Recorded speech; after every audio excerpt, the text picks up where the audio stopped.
Hello mga kabibig! Welcome back sa ating bagong YouTube channel. Ito ang pinakamaingay na YouTuber sa balat ng YouTube. Ako si Kabibig, maglabak-labak na with evidence. So eto na kabibig ha. Ito na ang pinasabog ni Senator Amy Marcos sa araw na ito. Gumawa siya ng video, in-explain niya lahat-lahat para malaman nating lahat kung paano tayo ginago ng BBM na yan mga kabibig. Yung papirma-pirma niya sa 2025 budget. Kadramahan lang yun, kabibig. May mga veto-veto siya. Ay naku, unprogram funds ang kanyang veneto. Pero yung program funds, hindi niya veneto, hindi niya tinanggal, at marami doon ang pork. Marami doon ang mga allocables. So, ginawa tayong mangmang ni BBM. Alerke, oy. Kaya agad-agad gumawa si Senator Amy Marcos ng video para ipaalala sa inyo, ipakita sa inyo kung gaano tayo ginawang tanga, ginawang bobo, mangmang ni BBM. At yung mga ibang kongresista, yung ibang senador dyan na pumirma sa GAA, sa BICAM report. Oh, may nabasa ako kabibig ha. Ito, i-share ko sa inyo kabibig ha. Ito. Yan. Visible naman kabibig. Yan o. Sabi ni Dare to Ask, ang ginawa na veto ni BBM ay for aesthetics only. Aesthetics veto only. No substantial effect sa budget deficit. Wala. Kasi unprogram appropriations ito na 92.5 billion. Wala pang pondo ito. Sige, let's give it na binawasan niya. Pero sa program appropriations, walang tinanggal. Nandun yung mga pork, nandun ang mga generous allocations. Para saan?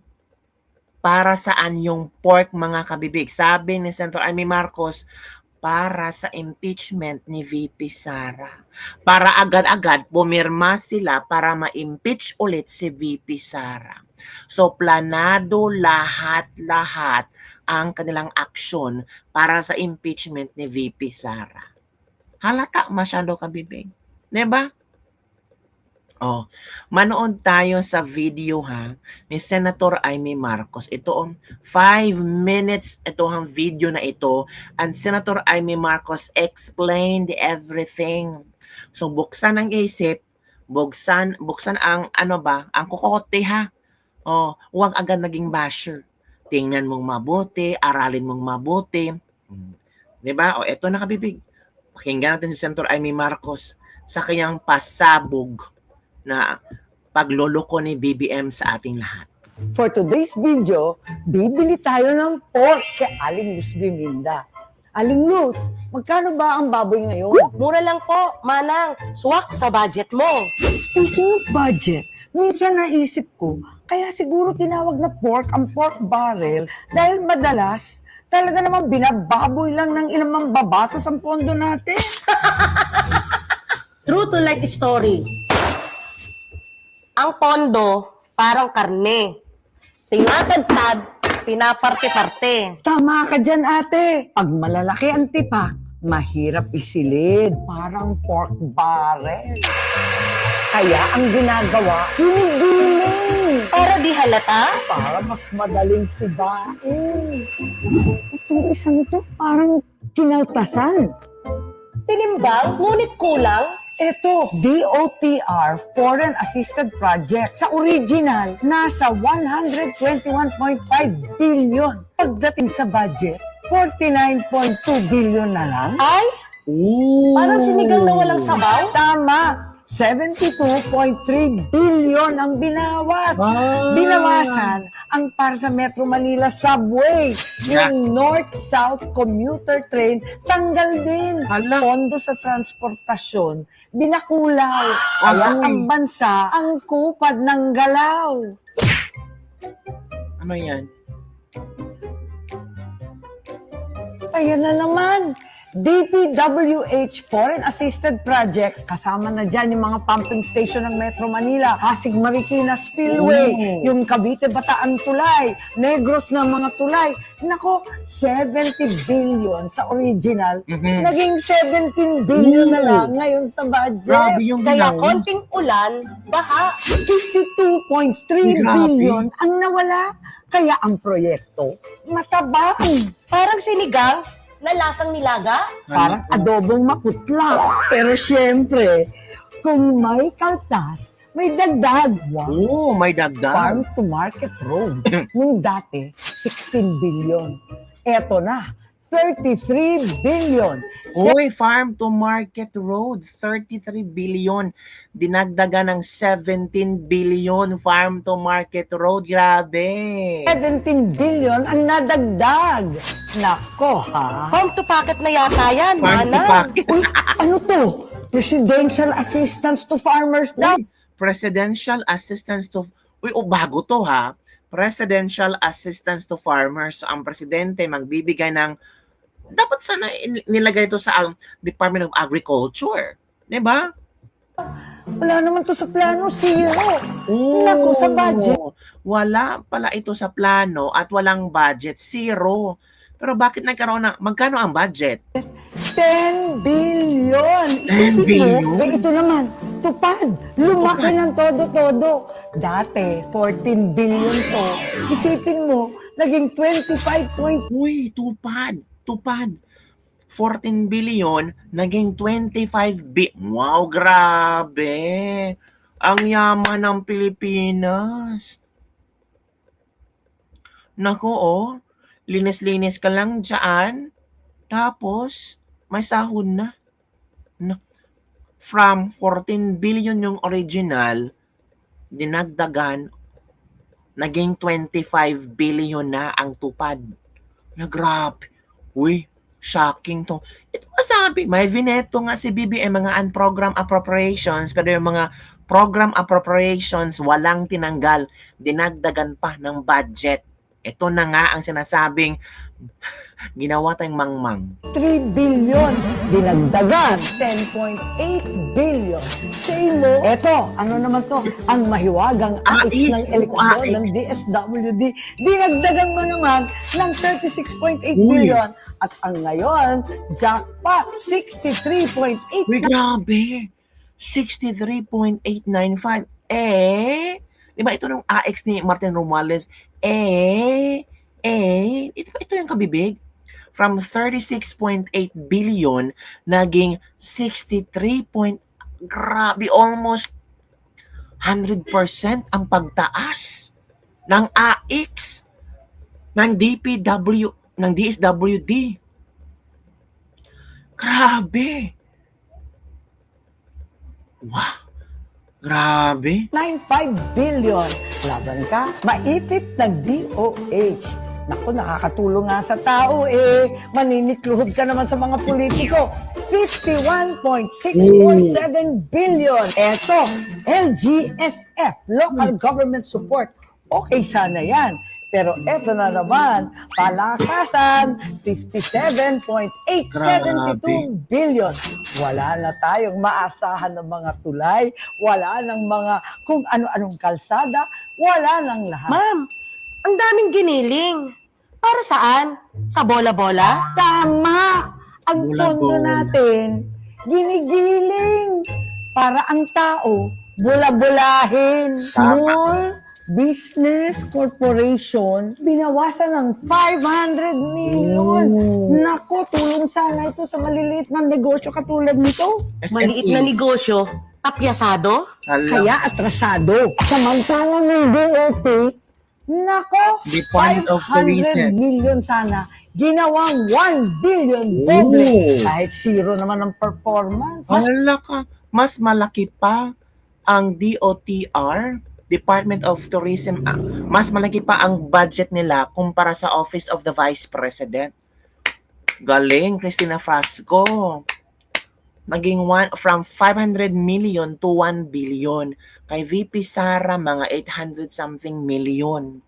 Pero maraming ginawa. Maraming programa. Sabi nga ni Senator Amy Marcos, Zero achievement itong Department of Tourism.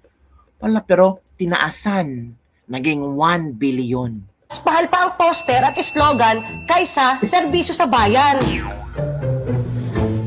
Ang timbangan ng bayan ay di nagsisinungaling. At ang pork, kahit gilingin, baboy pa rin. Eh bakit ba kasi ginigiling? Eh, hindi mo ba napansin ang suot ko? Color peach. Yan na. Ginigiling para pagulungin ang impeachment ni Inday. Yun pala. Ginigiling para pagulungin ang impeachment ni Inday. Diyos ko, day! Yun mga kabibig. Para pala sa impeachment ni Inday Sara. Nako yan na. OFWs work for more. Tayo na lang inasahan ng Pilipinas. Manang Aimee, all Mindanaoans love you. Binaak-baak na nanakawin. Nilagyan ng malaking pondo yung mga walang kwentang project. Halos yung tupad at DOTR magkasing laki lang. Kaya ang tagal magawa ng mga railways. Tapos yung tupad na yan, no, wala namang linis. Barado pa palang kanal kasi doon tapon yung mga niwalay. Naku manang, yung AX na yan, yung for senior high and college na 5 to 6K, 1K lang binigay ng DSW ka-partner si Councilor in pinanonokan December 9, binulong sa 5. Sabi niya sa Rish, mas malaki pa yung binawas sa tinira nahiya pa, di pa nila nilahat. Na siyang tunay maring, si ating Aimee ang galing maningis. Ang baboy kaya giniling baboy pa rin, tama. Ito nice, ito Aimee Marcos, bilib ako sa'yo, malakas ka rin, mang-asar ka lang kaya kita ma-meet up. Sabi ni Aska. Nang asar ni Senator Aimee Marcos, pero tumpak talaga ang kanyang lahat na sinabi. At least this video give us an overview, give us a lot of information about kung ano ang nangyari sa budget. Na tayo lang pala niloko-loko ni BBM. Kalerke, na-shock ako ka, BB. Diba? Naku po. Grabe, BBM. Ikaw na, BBM, ang galing-galing mo. Nako po, BBM. You're the best. Sabi ng BBM, BBM vetoes 92.5 billion worth of unprogrammed funds pala. Unprogrammed pala, hindi yung program funds. Ito ang sinabi ni BBM para, tayo ba, mabigyan tayo ng ideya. Proud na proud pa si BBM pero ginawa lang pala tayo ng tanga. Mga unprogram lang pala ang Veneto pero yung program funds sikreto. Binababoy-baboy. Ito proud na proud siya. Ito na.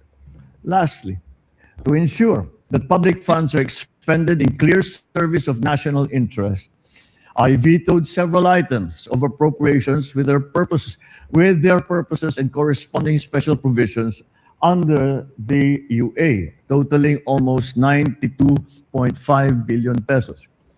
So I direct now all concerned departments and agencies of the national government to exercise prudent fiscal management to ensure uninterrupted quality public service.